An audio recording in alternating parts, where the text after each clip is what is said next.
NBA Insider, released a really in-depth, interesting piece yesterday on the state of Giannis and the Milwaukee Bucks and what an absolute mess that has become.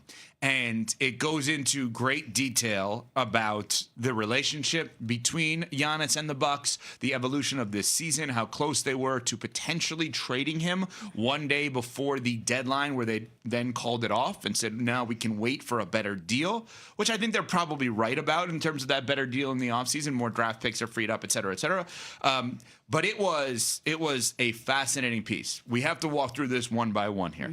Let's first start with the battle that's been going on between Giannis and the Bucks about whether or not he plays the rest of the season.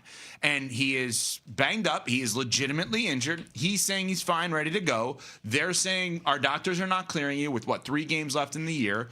And the NBA is now investigating it because seemingly Giannis asked for it to be investigated. And here is what Shams had to say on NBA Today, 3 p.m. Eastern with Malik Andrews, about why Giannis wants to play the rest of the season. Giannis is trying to ramp up this week, from my understanding. You look at Friday's home finale, potentially. Could he play in that game? He does want to play with his brothers, Alex and Thanasis. Both suited up against Memphis yesterday. He wants to play with his brothers before the regular season ends. He's making it very clear behind the scenes that's his goal. This is a fluid situation. This is an open investigation. I don't even know if it's... Okay, it's understandable, the idea of wanting to play with your siblings, obviously. Weird question, but will his next team not give him 2 roster spots? Is that a given? Anytime that you bring in Giannis, you have to for the 2 brothers? I mean, I would imagine if you are going to acquire him and you want to make him happy, and you want to make him feel at home in his new home, and you know that this is a pretty quick way to expedite that feeling. Sure. And I say give him 2 roster spots. I'm not saying they're not warranted as 2 brothers in terms of playing in the NBA. I'm saying that he's not the first person in history, neither was LeBron with Bronny, to be that level and get a roster spot. I mean, you saw it in Chicago. Anywhere Dennis Rodman went, Jack Haley went with him.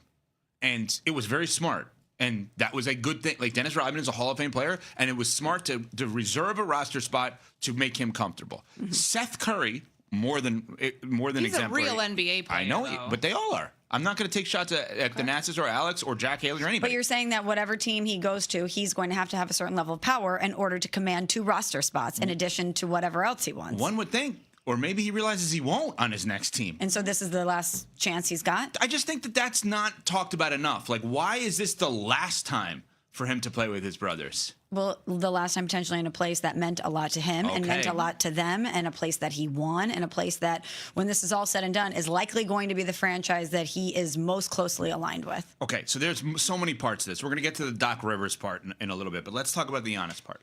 This has gotten obviously really toxic. And I think Nuno, our producer, had an interesting point of the evolution of opinions about Giannis and how this has played out. Forever, it was Giannis the best, do whatever you want. I think people are starting to turn on him. I know people are starting to turn on him. And I think he messed up a little bit here, because you could sit back very easily and say, it's time for the Milwaukee Bucks and Giannis to break up, right? Easily say that. We've been saying that. I was going to say, I think everyone's there. Everyone has been saying that. Everyone, most people, right?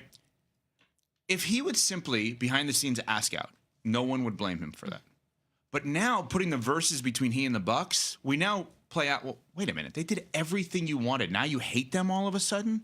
What did they not do for you that you wanted? Well, they're not doing it down the stretch here, and I don't blame them. If you're not going to be a part of my organization moving forward, I don't care what you want. I have to protect my best interest, and my best interest is that you don't play basketball and that you're as healthy as possible so that I can do what I need to do to position us for the future. And I'm so glad you said it that way, and that is really important for people to listen to what Small said. She did not mention the draft pick. That is vital to not mention the draft pick. If their draft pick is number 1, they don't get it.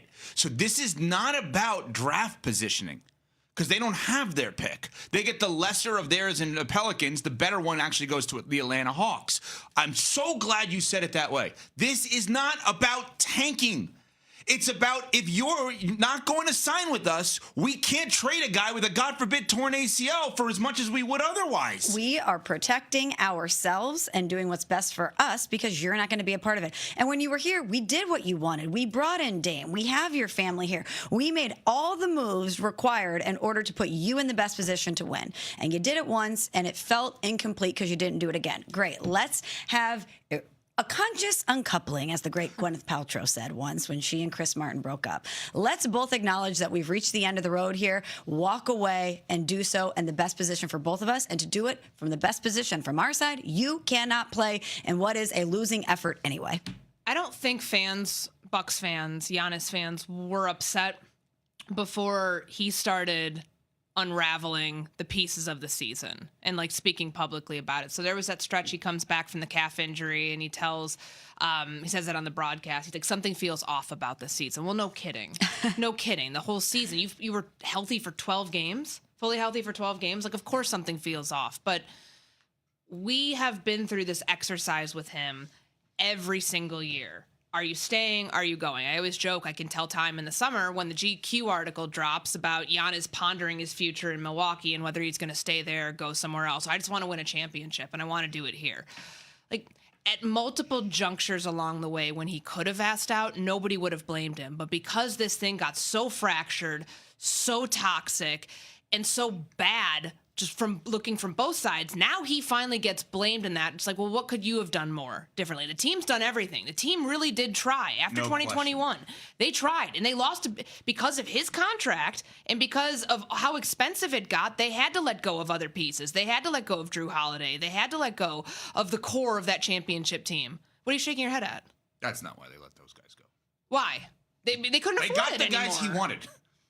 And then they had to let them go because they couldn't afford the roster anymore. They got everyone off the team he didn't want on the team, and they got everyone on the team that he did want on the team. They got the coaches out that he didn't want. They got the coaches in that he did want, right? This has gone from the most obvious conscious uncoupling to, why are you doing this, Giannis? You don't need to do this. It doesn't have to be this way. No, because the whole point, and he's great. Let's not get it twisted. He should get a statue there one day. If he wants a piece of the team, they should figure out a way of getting him as a minority governor of the team. All of that stuff. As you have said, the Deer District is the area that Giannis built. And they will tell you that. Sure. But in essence, he never wanted to be the player. He never wanted to be the bad guy. He never wanted to be the bad guy. Never wanted to be the player to ask out. Eventually that bites you. That's right. By not asking out, you become the bad guy, because now you're putting the verses instead of the and. Giannis and the Bucks are going to figure out a way for both parties to get better moving forward. Now it's Giannis versus the Bucks to figure out a way for both parties to get better moving forward. And again, I want to reiterate for the 100th time what Small said. It is so important that people understand the losing doesn't help them necessarily. It's the Pelicans losing that helps them, not their losing. It's to be able to trade a healthy player. Again, what Small said, listen to. This is not a tanking situation. They don't benefit like a typical tanking situation. There's another part of this, though, a huge other part of it that we may have to Google coming up after